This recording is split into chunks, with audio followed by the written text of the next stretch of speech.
सलैया साहित्य संसार में आपका हार्दिक अभिनंदन और स्वागत। आज मैं आपके समक्ष बनारस और कलकत्ता नामक आत्मकथात्मक संस्मरण लेकर के उपस्थित हूँ। पांडे बेचन शर्मा उग्र ने दोनों शहरों का ऐसा मार्मिक चित्रण खींचा है जो पाठकों को अपनी तरफ अनायास ही आकर्षित करता है। जीवन के संघर्षों के लम्हे दोनों शहरों में कैसे बीते, उसका अद्भुत चित्रांकन प्रस्तुत है। जब मैं चुनार से बनारस पढ़ने आया तब मन ही मन अपने सामाजिक स्टेटस पर बड़ा ही लज्जित जैसा महसूस करता था। गुणहीन, गरीब, गर्हित चरित्र, लेकिन साल दो साल रहकर जब काशी में कलयुग रंग देखने तब दुखदाई होने पर भी चरित्रहीनता में मेरा बड़ा भाई मन के मुकाबले में मासा मात्र मालूम पड़ा। माफ़ी जलालपुर गांव वाले जिसे पाप समझते थे, चुनार वाले चरित्रहीनता, बनारस वालों की नज़र में वह रोज़मर्रा था। आंखें नीचे करके चल रहे, कहावत की बहू से सास ने कहा था, बनारस वाले आंखों से ही बलात्कार करते हैं।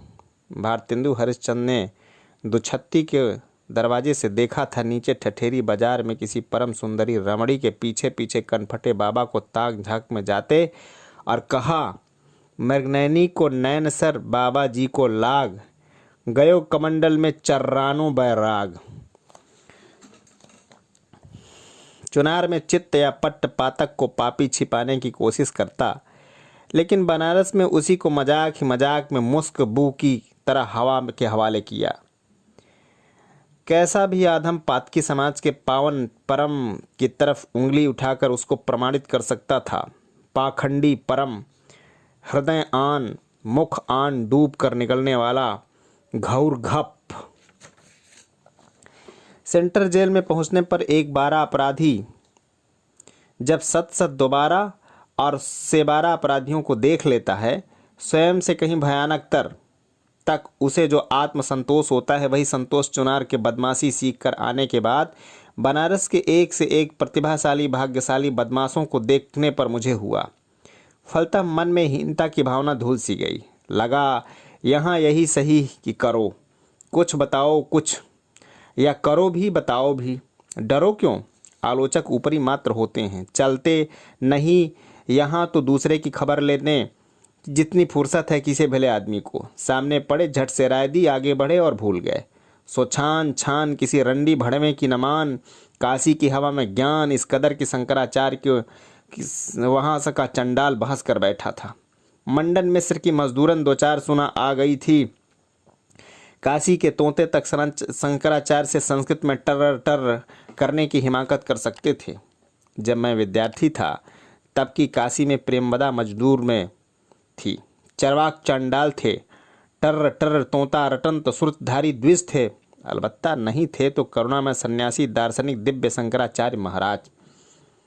कुछ लोग कमज़ोर भी होते हैं और कुरूप भी। कमजोरी भी अगर कट वाली हो, अदा वाली, तो कलामयी हो उठती है। मेरे एक परम आदरणीय बंधु थे, अच्छे पढ़े लिखे, खाते पीते, कविता का शौक, कसरत का शौक, दिल फेंक यार। जवानी में एक हॉकी खिलाड़ी नौजवान की सुगठित देह देखी और फिदा हो गए। बरसों उनकी भावुकता उस देह के गिर्द भमराती रही। ब्याह और 2-3 बच्चे तक हो जाने के बाद जनाब की नमकीन निगाहों में दाल मंडी की एक तवायफ नाच ही गई। हजरत का रोम रोम गा चला बसंत बहार। ललकार ललकार पत्नी से भी जनाब ने बतला दिया कि उनकी जान की राहत तो फला जान है। वह मुझ में उम्र के दूने रहे होंगे ज़्यादा ही, लेकिन घंटे घंटे भर वह उस तवायफ के नाक नक्श के फसाने मजनू मुख बनाए गाते रहते।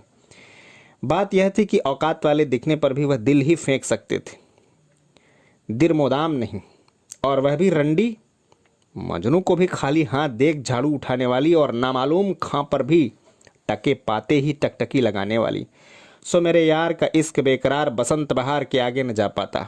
श्रीमान मासूक की तरह सज बजकर दाल मंडी जाते, क्या साजबाज, घंटे भर में दाढ़ी बनाते, आधे घंटे तक मूँछों का कर्व या बांकपन संवारते, होंठ देखते, नासिका पर सपाटक हाथ फेरते, कपड़ों पर स्त्री ब्रश करते, भूल जाते, फिर करते, ज़्यादा समय वह पूजा में लगाते थे या अंग्रेजी बूट पर पालिश करने में, कहना कठिन है। इसके बाद महफिल में जिस आहिस्तगी से उन दिनों तवाइफें सजा करती थीं, उसी आराम से लैस होकर हाथ में छड़ी, सर पर कश्तीनुमा टोपी ओढ़े महाशय जी दाल मंडी की उस तवाइफ के दीदारों को चलते, जेब में हद से हद रुपया 8 आने की खर्ची लिए। उस वेश्या के ठीक सामने वाली पान की दुकान पर 2 पैसों की गिलौरियों खाने के बाद यह मेरा बांका यार 9 बजे से 11 बजे रात तक उस मंगलामुखी की तरफ देखता ही जैसे सूरजमुखी देखे सूरज की तरफ। अनवरत एक पाँव भर पुलकित गात पात पात कहते तो नहीं थे, पर सोचते वह मन में यही थे कि पैसे नहीं हैं जेब में तो क्या बड़ी काया है, बड़ी आँखें, खड़ी खड़ी मूछें तो हैं।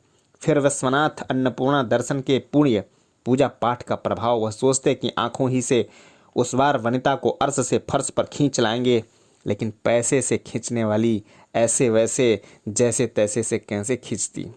मेरे मित्र के इस फोटक इश्क पर उनका भांजा खूब हंसता।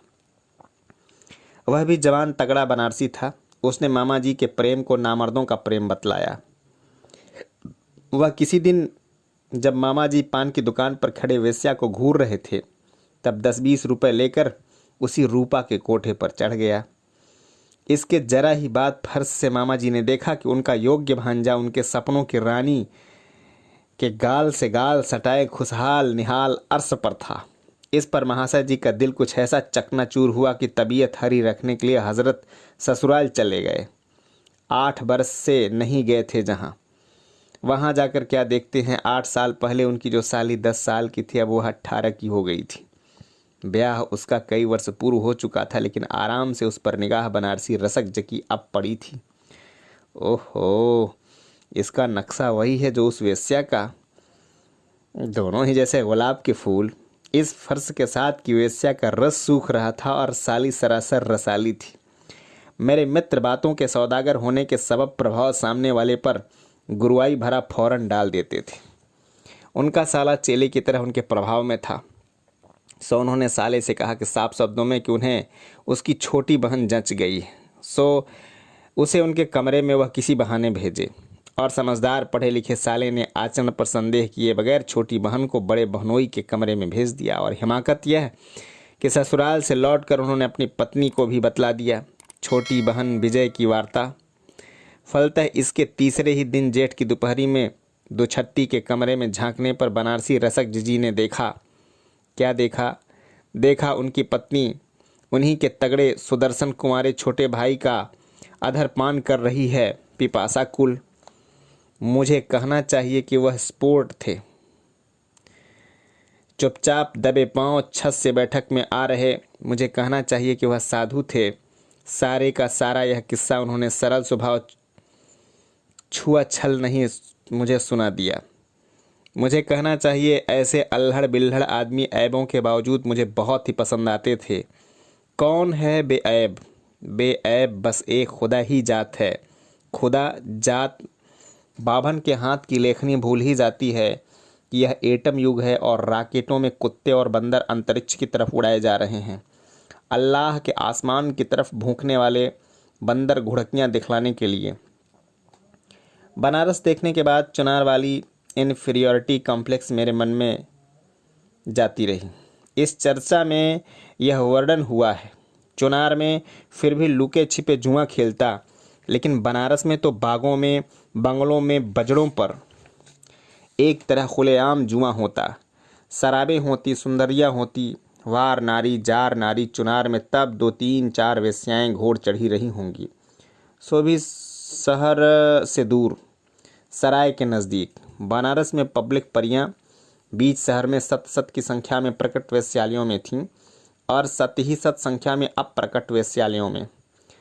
ऐसे रसीलियों की कमाई चुनार में संभ्रांतों की नहीं, बदमाशों और ब्रिटिश टामियों की थी, जो इन्हें लाल बीबी कहा करते थे। लेकिन बनारस की बिगड़ी औरतों की गहरी सही कमाई वहाँ के छिपे प्रकट रुस्तम मनचले बुद्धि और धनपतियों की थी। कलकत्ता। यद्यपि विश्वनाथ जी त्रिपाठी चुनार चले गए हैं, फिर भी चुनार ही के एम मुंशी जी उन्हीं के साथ रहते हैं। वह होंगे, मैं अपने आप में आदमी के साथ त्रिपाठी जी के स्थान पर सिंधी बागान में पहुंचवा देता हूं। मुझे निराश हताश देख संभवतः मेरी दिक्कत समझकर सहृदय मूलचंद जी अग्रवाल ने कहा था, विश्वनाथ भाई के साथ चुनार के एक जो मुंशी जी रहा करते थे वह मेरे परिचित ही नहीं यजमान भी थे। उसी दिन उन्होंने चुनार सूचना भेज दी कि बेचन भाग गए हैं। एक हफ्ते के बाद विश्वनाथ भाई भी चुनार से आ गए। उन्हें मेरा वहां आना और रहना, उनकी सुविधाओं में खलल डालना सुहाया नहीं था। फिर भी तिरस्कार उन्होंने नहीं किया। एक बासे वाले से कहकर मेरे खाने की व्यवस्था करा दी। जल्द ही उन्होंने मेरे लिए एक नौकरी की तलाश की R.L. वर्मन की कंपनी में। 1 रुपया रोज़ पर मैं उस कंपनी के दफ्तर के बाहर की तरफ तख्त पर बैठकर ग्राहकों के पते छपे फार्मों पर लिखा करता था। विश्वनाथ त्रिपाठी जब विश्वामित्र के लिए विज्ञापन ढूंढने निकलते तब अक्सर मुझे भी साथ ले लेते ताकि वह धंधा मैं भी समझ की खोपड़ी में ठूस लूं। उन्हीं दिनों सन 1920 वाली मशहूर महाकांग्रेस हुई थी जिसके अध्यक्ष थे लाला लाजपत राय जी। उन्हीं कांग्रेस सेशन में असहयोग का प्रस्ताव पास हुआ था। प्रस्ताव के विपक्ष में बोले थे मालवीय जी, मोतीलाल नेहरू जी, विपिन चंद्रपाल जी। कैसा जोश, कैसा खरोश, कैसे कैसे हृदय स्पर्शी भाषण हुए थे। जितनी इज्जत थी गांधी की, प्रेसिडेंट होने के बावजूद लालाजी महात्मा जी को पंखा झल रहे थे। राष्ट्रीय महासभा के उस क्रांतिकारी अधिवेशन के दर्शनों ने मेरे मन में जैसे राष्ट्रीय नशा भर दिया था। प्राणों में एक सपना गौरव। मुझे लगा बनारस छोड़ राष्ट्रीय रण के इस मौके पर कलकत्ता में अकारण ही आया। मुझे पुनः बनारस ही लौट जाना चाहिए। बनारस में फिर भी मेरा व्यक्तित्व विकस रहा था, लेकिन अपार कलकत्ता में तो मैं कुलीगिरी करने काबिल भी कायाधारी नहीं था। कलकत्ता जाने पर नौकरी तलाशने पर मुझे पता चला कि मैं किसी भी काबिल नहीं था। राष्ट्रीय भावना के साथ इस नाकाबिलियत ने भी कलकत्ता छोड़ने को मुझे कम उत्साहित नहीं किया। तब तक चुनार से बड़े भाई का पत्र विश्वनाथ भाई पर आया कि वह मुझे बनारस भेज दे। टिकट के रुपए समय पर मिलने वाला उधार। तब तक मैं 1 मास के करीब R.L. वर्मन कंपनी में एड्रेस लिखने की नौकरी कर चुका था, लेकिन बिना नोटिस जो मैं छोड़ चलने पर आमादा हुआ तो कंपनी वालों ने भी तनख्वाह के नाम अंगूठा दिखा दिया। विश्वास करें, ज़िंदगी में वह मेरी एकमात्र नौकरी थी जिसका वेतन आज तक मुझे नहीं मिला है। फिर पिता की सुगत विचारिए जो सारी ज़िंदगी पुजारी की नौकरी करते रहे, लेकिन तनख्वाह के रुपए मंदिर मालिक सेठ जी के ही यहाँ समय पर लेने को छोड़ देते थे। लेकिन जब समय आया वह बीमार पड़े तब साहूकार ने रुपए न दिए। मेरी भगनी की शादी में पिता दिवंगत हो गए। रुपए मिलते ही रहे।